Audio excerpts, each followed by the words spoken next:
புதினா சட்னி செஞ்சுக்கலாம். கடாயை வச்சலாம். கடாய் காஞ்சதும் தேவையான அளவு எண்ணெய் ஊற்றிக்கலாம். 1/2 ஸ்பூன் அளவு கடலைப்பருப்பு, 1 ஸ்பூன் அளவு உளுத்தம் பருப்பு, தனியா 1 ஸ்பூன் அளவு. உளுத்தம் பருப்பு இந்த அளவு செவந்த பிறகு நம்ம பெரிய வெங்காயம் ஒன்று வெட்டி வச்சுருக்கேன், அதை போட்டுக்கலாம்.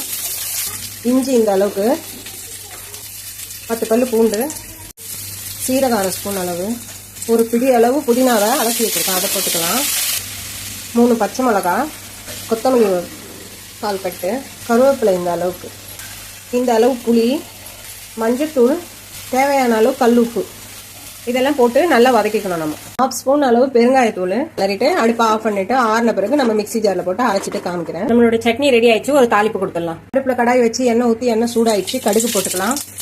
உளுத்தம் பருப்பு, ஒரு கட்டு கருவேப்பிலை தாளிச்சதை இதில் ஊற்றிக்கலாம். நம்மளோட பஞ்சு போல இட்லிக்கு சட்னி ரெடி.